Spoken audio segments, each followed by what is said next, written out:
Sveiki! Padomāsim par šo. Kā būtu, ja kalni, ko mēs bieži redzam kā šķēršļus, patiesībā būtu tilti? Lūk, tieši šī ideja ir pamatā projektam Tour Valsts de la Marina. Tas ir stāsts, kas dzimis no patiesas mīlestības pret šo zemi. Un tas ir ceļojums, kas savieno ne tikai takas. Nē, tas savieno cilvēkus, ciematus un veselas kultūras. Jā, tieši tā. Tas ir visa šī maršruta kodols, tā dvēsele. Tā doma, ka kalni nav kaut kādi mūri, kas mūs šķir, bet gan ceļi, kas mūs saved kopā. Un iedomājieties, tieši pa šīm senajām takām gadsimtiem ilgi ir plūdušas idejas, notikusi tirzniecība un, protams, ceļojuši stāsti, kas tad arī ir izveidojuši šī reģiona unikālo identitāti. Labi, tas izklausās skaisti un filozofiski, vai ne? Bet cik liels tad šis ceļojums ir patiesībā? Tā teikt, skaitļos. Pamēģināsim aptvert tā mērogu, ielūkojoties ciparos, kas stāv aiz šīs idejas. Tātad pirmais skaitlis – 128 km. Paskat, tas ir nopietns gabals. Tas ir attālums, kas ļauj nevis vienkārši paskriet garām, bet pat tieši iegrimt ainavā. Ceļā tiek šķērsotas 8 dažādas ielas, un katrai no tām ir savs raksturs un savs stāsts. Un, protams, tas nav gājiens pa līdzenu vietu. Tālu no tā. Tagad par kāpumiem kopā sanāk vairāk nekā 5600 metru augstumā. Lai būtu vieglāk saprast, tas ir apmēram tā, it kā uzkāptu Monblānā, un tad vēl mazliet. Jā, šis skaitlis skaidri parāda maršruta kalnaino dabu un to, ka tas prasa arī zināmu fizisko sagatavotību. Bet neuztraucieties, viss šis gabals nav jānoiet vienā rāvienā. Lai ceļojums būtu baudāms un pieejams, tas ir gudri sadalīts 6 posmos. Var domāt par tiem kā par 6 nodaļām vienā lielā stāstā. Tas ļauj izbaudīt visu piedzīvojumu bez liekas steigas. Un te ir tie posmi. Kā var redzēt, maršruts veido tādu kā apli, loģiski savienojot ielas citu pēc citas. Bet ziniet, te ir vēl kas. Tas nav vienkārši ceļš no punkta A uz punktu B. Katrs posms ir apzināti veidots tā, lai tas vestu gājējus cauri pašu ciematu sirdīm, cauri centrālajiem laukumiem. Tā nav tikai taka mežā. Redziet, tas ir veids, kā veicināt saikni ar vietējiem, ar dzīvi, kas tur rit. Labi, ar skaitļiem esam tikuši galā. Bet ja cipari ir šī maršruta, teiksim, skelets, tad stāsti ir tā dvēsele. Un tieši par tiem mēs tagad parunāsim. Katrs solis pa šīm takām ir kā ceļojums laikā, jo visapkārt pašā ainavā atbalsojas vēsture. Piemēram, šāds jautājums. Vai kāds ir kādreiz aizdomājies, no kurienes nāk nosaukums Fusta de Mobile?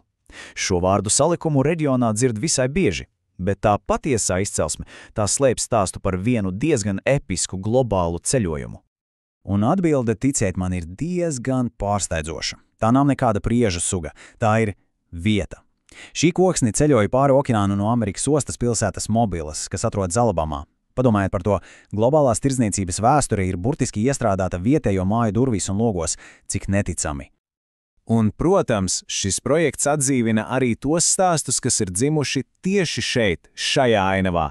Aizmirsiet par pasakām no kaut kādām tālām ziemeļzemēm. Te ir savi varoņi, vai antivaroņi. Piemēram, Saginers, biedējošs tēls, kura stāsts šķiet tikpat īsts un patiesis kā akmeņu uz šīm takām. Vecāki mēdza čukstēt. Nāks Saginers un tevi paņems, lai bērni būtu paklausīgi.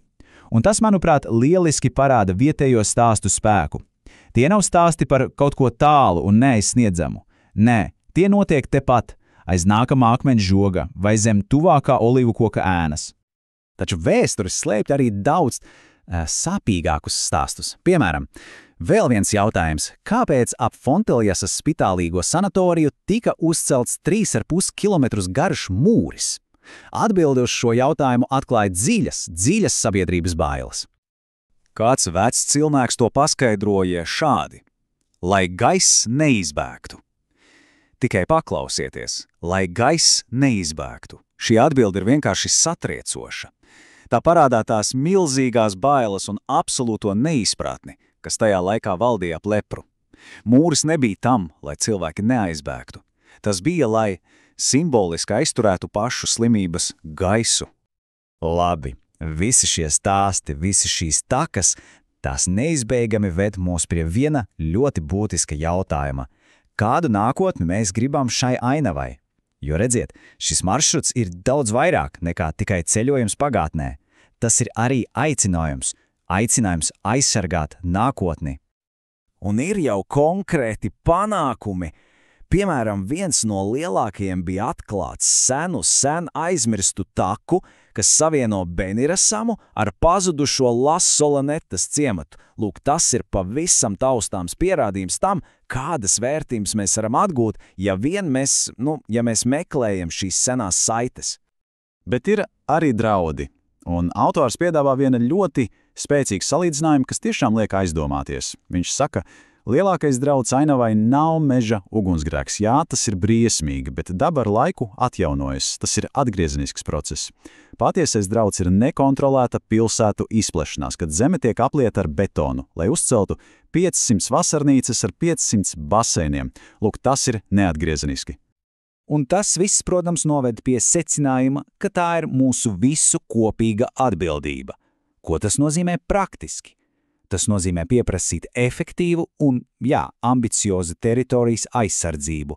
Tas nozīmē beigt domāt tikai savas pašvaldības robežās, atgūt to seno kopienas darba garu un, pats galvenais, aizstāvēt dzīvus, produktīvus laukus, nevis vienkārši skaistu paskartes skatu. Un tā mēs nonākam pie paša galvenā. Galu galā šis projekts uzdod vienu, bet ļoti svarīgu jautājumu mums visiem. Kādu ainavu mēs gribam atstāt nākamajām paaudzēm? Jo atbildi uz šo jautājumu veidos ne tikai šo konkrēto ieleju nākotni, tā veidos arī mūsu pašu nākotni.